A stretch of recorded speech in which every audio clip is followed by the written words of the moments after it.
Welcome, everybody, to yet another podcast edition of Let's Chat About Aging in Your Community. This podcast is one that is related to some local issues, but also has a lot of regional and national implications in terms of looking at how we can encourage people to be able to age in place in their own homes and with dignity as long as possible. Studies have shown that people do want to be able to live in their own homes where and however they can. And so our guests come on this program and talk a little bit about some of the initiatives, policies, plans that are underway to support that objective for so many people in our community. This podcast is brought to you by CHATS, Community and Home Assistance to Seniors. And today I am really delighted to welcome a good friend of mine, Lori Holloway, who is the relatively new still at this point in time, Chief Executive Officer of the Ontario Community Support Association, which is an organization that CHATS has belonged to for many years. And we look to the organization to provide us with information, support, and guidance to help us increase and improve our ability to advocate on behalf of the some 8,000 older adults and their caregivers that we support. Just a little bit about Lori before we start. She is a recognized leader in Ontario's health and social care sectors, bringing over 20 years of experience in driving system change, championing equitable access to care, and strengthening community-based services. Lori's extensive leadership portfolio includes roles as CEO of Bellwood Centre for Community Living. She was National Director of Health and Wellness at the Canadian Red Cross and interim CEO of Canes Community Care. She's very well known for her collaborative leadership style, as well as proven ability to lead organizations through complexity while keeping people and purpose at the center. Lori, welcome to Let's Chat About Aging in the Community. As I said, I am really delighted to have you here today.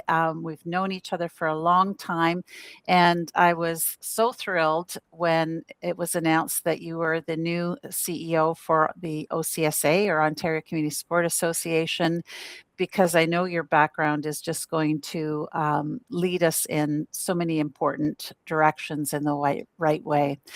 Before we start, can you just tell us a little bit about OCSA, what the organization's all about and its mandate, and anything else you'd like to share? Sure. Thank you so much for having me. I'm really excited to be here and appreciate the warm welcome to OCSA. It's a little bit of coming home, so to speak, because I started my career early on at OCSA and then left for some new adventures, and now I find myself back. So really appreciate your well wishes there. A little bit about OCSA. So Ontario Community Support Association, we're the provincial voice for home care and community support services in Ontario. We represent 220 not-for-profit organizations who support 1 million Ontarians every year, and by extension, close to 4 million caregivers. So our members are the organization in communities all across Ontario who are helping people live and age in place as long as possible. So it's home care providers, personal support, nursing therapy that you're able to access that's funded by the government, Meals on Wheels, transportation programs, adult day programs, supportive housing, respite, acquired brain injury. There's a whole suite of services funded by the Ministry of Health that are the backbone of community care. So when people picture healthcare, they imagine a lot of times hospitals. But the truth is the front door of healthcare is increasingly becoming somebody's home. And the thing is, everybody needs home and community care. And if you're not receiving it, I bet you someone you know or a loved one probably is. And if not today, just wait because they will. So we are a part of the healthcare system. and we actually keep the rest of the healthcare system propped up and standing. I would say, possibly others would too. Well, OCSA has done some phenomenal research into a number of areas that are really geared towards improving the quality of the care, but also improving access to care that the so many members of your organization are providing. One of the reports that came out just recently looked at a number of different hub models, if you will. There's a lot of discussion right now around hubs. I mean, it seems like every webinar I participate in or conference I go to, there's some discussion about hubs and the notion that, if we can just sort of centralize care in a place where people can easily access it, we're just going to make things much more efficient and accessible to people. So the report OCSA did looked at different models that exist in the community. Do you want to just elaborate on some of that? Sure. It's important to recognize the capacity and experience that exists in the community sector. I'll start with that.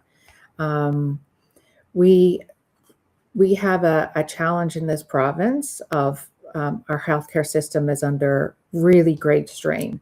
So we have to rely on all the utility and tools in the toolbox that are going to get us through the next few years of significant strain because we have an aging population. Not only that, access to primary care is challenging. There's long-term care wait lists. So we need to work color outside the lines, and not be so stringent in our thinking of how people access care and what does independence in the community look like. So we know there are a few models that are very successful. Some can be centered around an adult day program, and within the adult day program, you could have nursing come in, you could be getting social work support, you could be getting access to other therapies, you could have a care coordinator, you could actually, depending on which adult day you're going to, have access to bathing. So if your support at home makes it challenging or unsafe for you to bathe, there are some adult day programs where you could access that. This is around centralizing services in a location, but closer into the community where people live, and making it easier so that it's less you're looking to activate the healthcare system when you're in crisis. We want to prevent that. So a hub model could be built around supportive housing. A hub model could be built around other community-based programs. We have some really excellent examples from actually the United States that show when you cluster care together and bring all the supports to wrap around the person in the community, you can have great success extending their time that they're able to live independently in a community and utilize less of the healthcare system and delay even admission to long-term care. So we want to be able to highlight all these examples and advance our advocacy on behalf of members, because we think there is quite a bit of untapped potential still in home and community care, where we really could be thinking outside the box to bring services to them instead of us saying, we put up a shingle, we do X, Y, and Z, you come find us. Exactly. I was participating in a meeting the other day, and one of the topics that we were discussing was the growing number of community support organizations that have been reaching out to Ontario Health to say, we have programs that are running, and people are here, the clients are here. It would make so much sense if you could have nurses come in and do immunization, or, as you said, bathing, have PSWs do bathing, to really look at these spaces that that community sport organizations are already providing programming in to extend it into other health services. So as you say, while they're already there, the people are there, the services can come to them, as opposed to expecting people to have to always, make appointments and go somewhere else. They can actually come to somewhere where there's a adult day program, a wellness program, seniors active living center.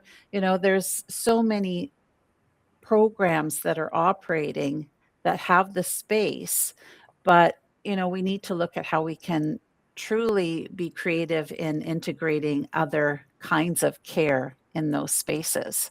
Absolutely. We just have to, all the ingredients are there to make a really great recipe. We just have to reorientate kind of how we're putting those things together and not look at everything as an individual silo. Exactly. And that's something that we've talked about with guests on this program before, is that the challenge of the silos still continuing to exist. And how do we break down those walls and barriers? And there's a lot of good work, a lot of discussion, but how do we actually get to that utopia, or whatever we want to call it, of truly ensuring that there's recognition that community support services are a bona fide part of the health system and health system delivery, or health delivery, in a way that acknowledges the value that we bring. And that's, you're a really good point, and you're driving at, why does advocacy matter in our particular space? I think one of the challenges is we're like this hidden secret in the community that you really may not be aware the services are actually there until you need them. And it's an invisible social safety net that is important for us to maintain, but we're challenged to have the recognition and also the appropriate level of funding to help seniors stay in the community where they want to be. And Ontario's at a crossroads. So nearly 1 in 5 Ontarians are over 65. We know that wait lists for long-term care exceed, 40,000, 48,000 people. We have 10 times the people on the wait list as we have beds. So we're not going to build our way out of this challenge that we have. We've got 2.5 million Ontarians without access to primary care, and that's projected to rise to over 4 million by 2026. Hospitals are strained with ALC pressures, and community programs are experiencing funding shortfalls and rising demand. So advocacy is not an option anymore. This is about survival.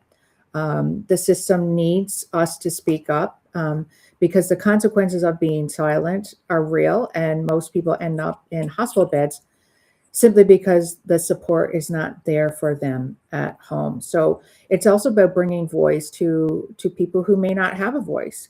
The people, the seniors, people with brain injury, people with physical disabilities are all the kind of clients that sometimes can be very complex. I think that's another misnomer, is that home and community care may not have the experience to care for people who are very complex, and that's simply just not the case. So that's why advocacy matters. We're extremely challenged in this province right now, all across Canada. But every missed opportunity to care for someone at home turns into an avoidable hospital stay. So advocacy is not just a sector responsibility, it's a community responsibility. We want a sustainable healthcare system. We want to start in the community, not in the emergency department. And we can't continue in that pattern. So we have to speak loudly and proudly about everything that is possible in home care and community support services to get the recognition. And I think we're seeing the movement, but it has to be much more than what we're seeing currently. this topic has come up so many times on this podcast with the guests, and we keep hearing this refrain, the importance of speaking up, of demonstrating the value, showing what we can do. And one of the things that a guest had said is that this sector is known for doing whatever it can to help and to support other sectors. And we almost do it sort of without sort of any pushback. And we just say, don't worry about the funding. We'll take care of that, or we'll worry about that later. Let's just get the job done. Let's just look at how we can support the individual, the person served. And yet at the same time, the more we do that without sort of having the acknowledgement that this is an important area to invest in, the more we're almost taken for granted. I mean, I hate to say it, but Right. that's really what it's about, is being taken for granted, because, well, give it to the community support sector. They'll figure it out. But they'll do it. They'll get it done. They always find a way. They'll always find a way. They'll always find a way. And, we're a bit proud in the fact that, we have been able to find alternative funding to offset some of these increasing demand and operational pressures. We can't offload fully the cost to the client through client fees, because we're getting to a point where, that the continued increase of client fees just can't be absorbed by people who are on a really, really tight budget. So we can't fundraise our way out of this. When we have agencies who are so integrated in the community and understand at a very grassroots level what challenges their seniors are facing, and feeling such obligation to find a way to get the care, the support, the respite, the meal, the ride, that they're doing it almost now at their own peril. Where, this is a program that needs to be funded at an adequate level that meets the public's expectation, that supports caregivers, that prevents them from going to more expensive parts of the system just because some of these important things aren't in place. But we're at a point now where if your strategy as an agency was, okay, well, we'll just figure it out, you're running out of runway to figure it out. It's so competitive for fundraising dollars. There's only so much each community has to give in your own internal capacity to do that, as well as the client fee component. So where is this money coming from? It's not. So we're going to continue to see people fall through the cracks. We're going to see growing wait lists, and without significant investment, we're going to see programs shrinking and restructuring and closing, because they just can't maintain service levels at these kind of budgetary restraints. So as much as we've seen some really great news and injection of investment in home care, which was really, really needed. In fact, we're going to have to see more of that.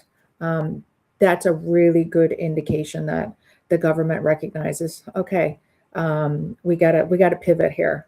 But these two services are operating in tandem. They support one another, and you can't take your foot off the gas on one side, because clients need a full basket of service. Yes. Yeah. And not all clients necessarily need to have nursing care in the home, but do need support with bathing, with meal preparation, just the kinds of things that enable them to be able to maintain activities of daily living without sort of that more extensive kind of hands-on care. And I think that's the point you're trying to make, is that home care is important and essential, But we also have to look at those wraparound supports that enable somebody to be able to get out to their doctor's appointments, to be able to get out and socialize and be engaged in day programs or wellness programs, so they're not just sitting at home.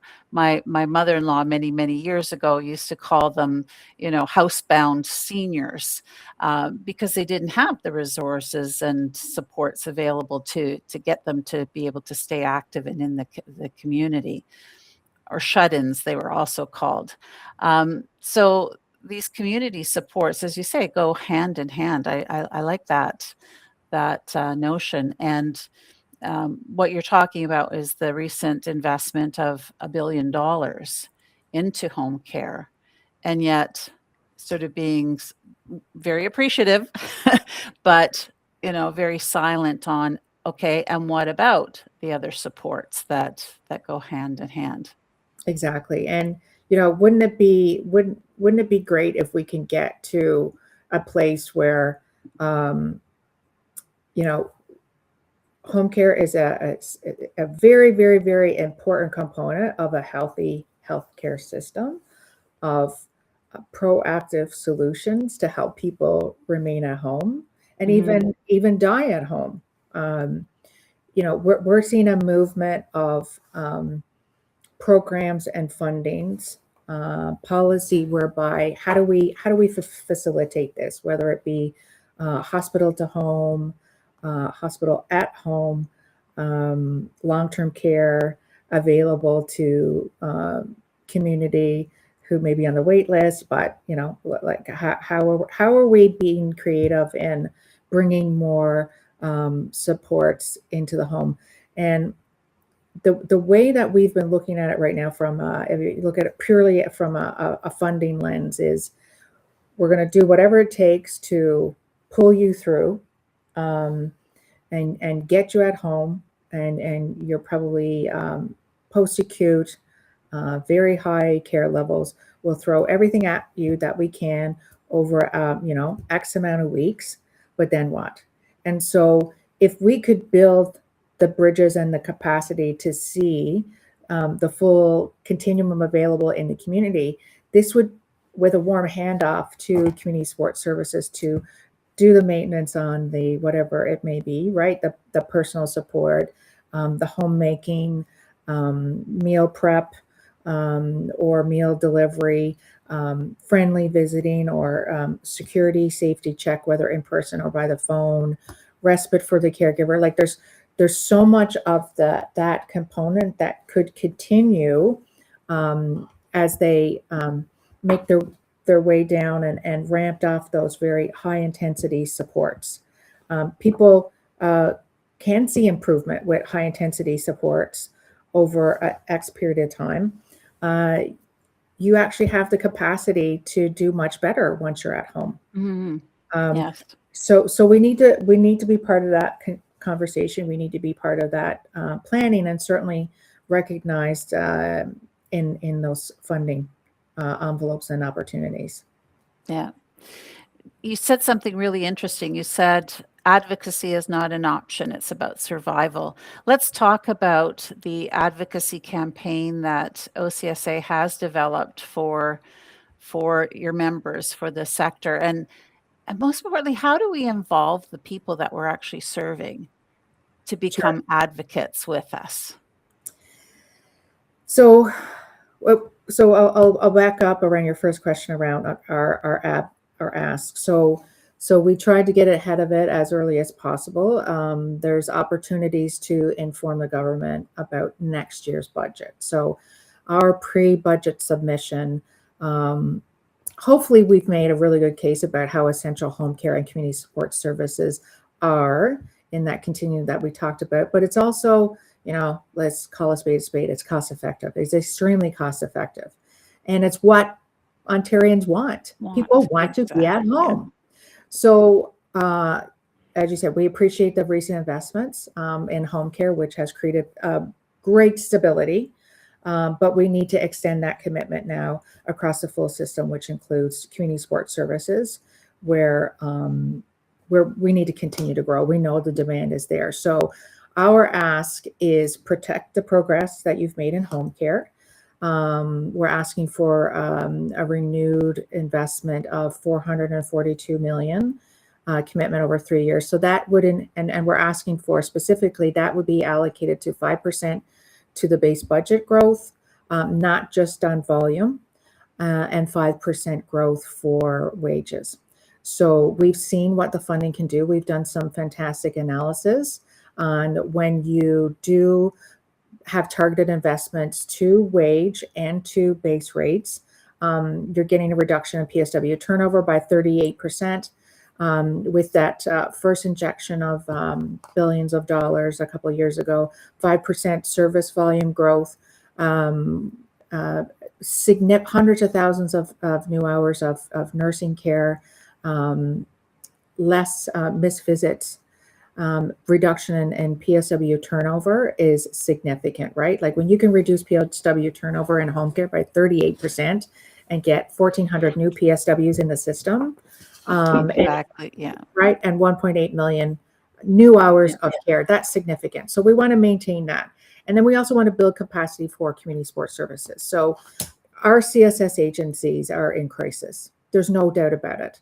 Over a third are cutting services, so through OCSA member survey without funding. And another third said they don't know what they're going to do to get this budget to balance by year end. So we're asking for $150 million annually for 3 years, and this will help prevent cuts. It's going to help reduce wait lists and rebuild the capacity that we desperately need. So despite the rise in demand, the budget of 2025 did not include any base budget for community support services. Other sectors did see a base budget, and some can almost bank on seeing annually some kind of base budget. Unfortunately, community support services doesn't have that luxury. So 36% of our community support independent living organizations reporting to make cuts, and then another 36% don't know how they're going to sustain operations without reductions. Agencies are already laying off staff.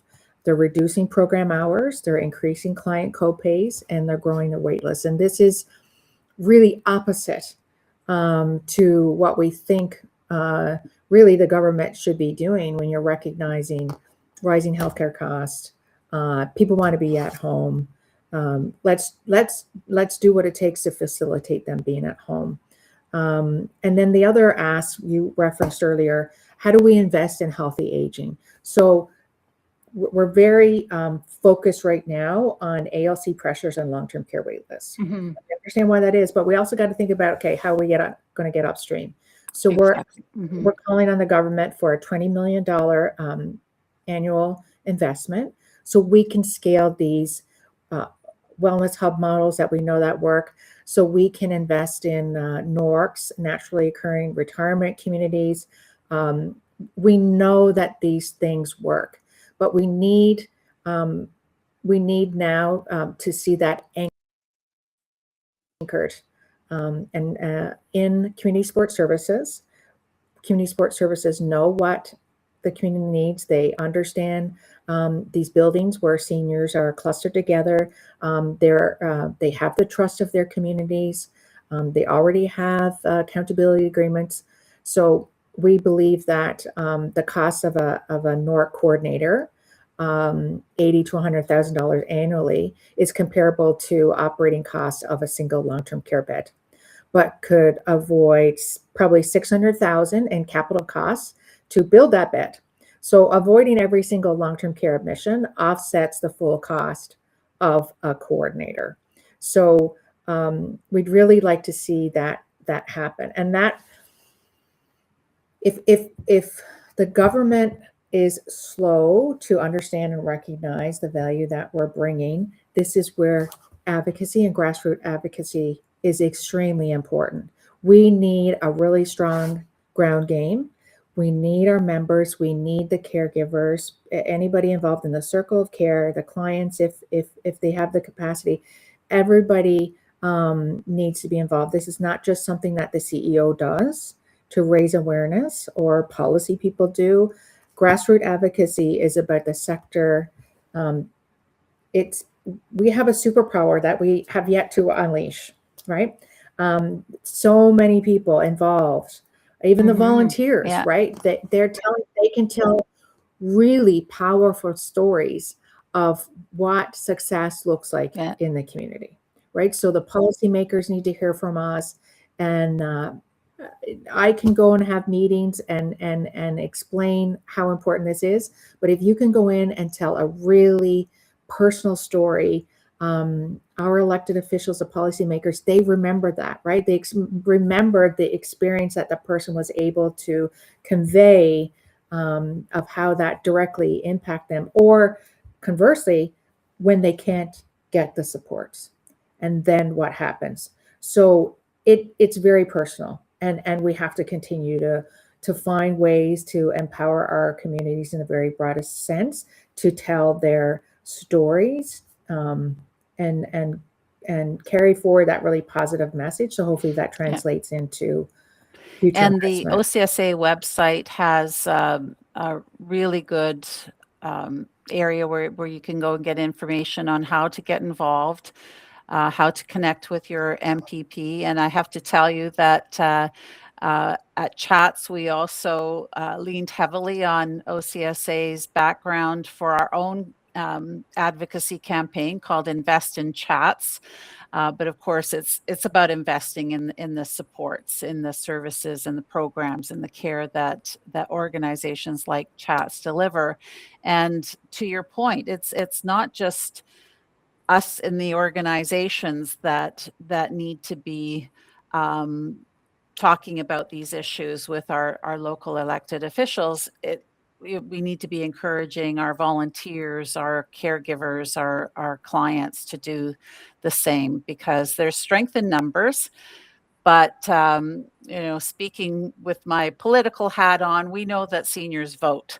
So, and they do Yes, vote, they and do. they do pay attention. So the extent to which we can engage through things like the OCSA advocacy, as well as Chats, Invest in Chats advocacy on our website, the better. Because I really think that there comes a time when we have to, put that stake in the ground and say, yeah, we're nice and we deliver great services, but we also have to be respected for the value of what we do. And that needs to come in the form of investment, so that we can truly provide high quality, dependable, accessible service and support to the many, many thousands of people that organizations like Chats and the so many members of OCSA are delivering each and every day.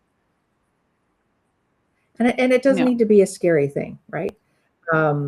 This we can make it sound sophisticated and complicated, but it's actually not, right? It's just encouraging anybody who's been touched by the service to share a story with your MPP or elected official, offer tours of programs. Those are very, very effective.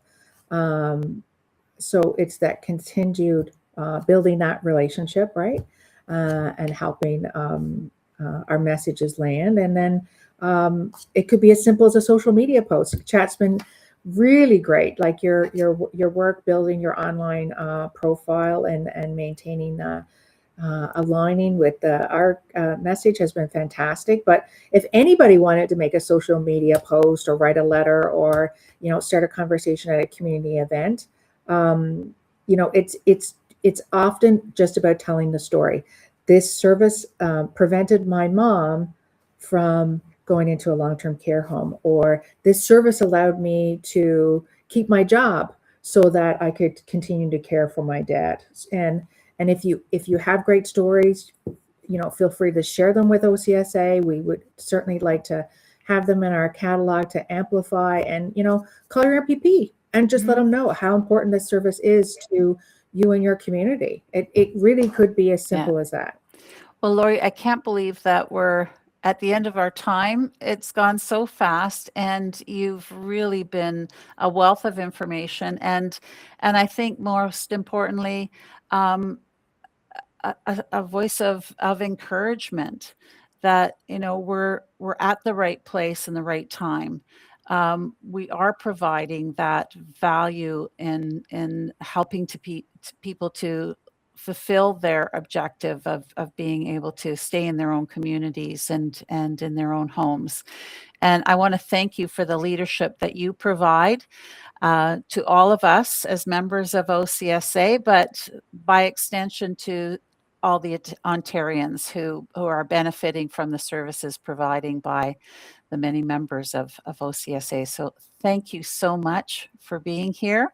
And I hope at some point we can come back and you'll be able to announce that $542 million was not only granted in the budget, but more.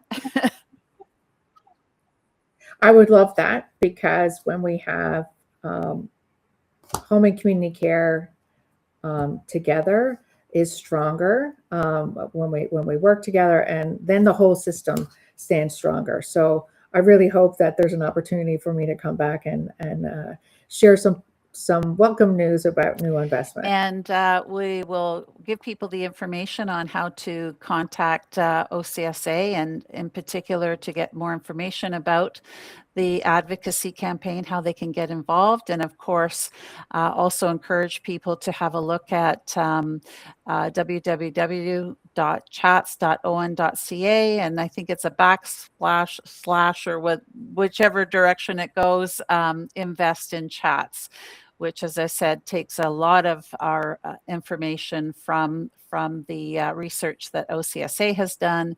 And hopefully we can really get this collective movement operating even stronger and louder.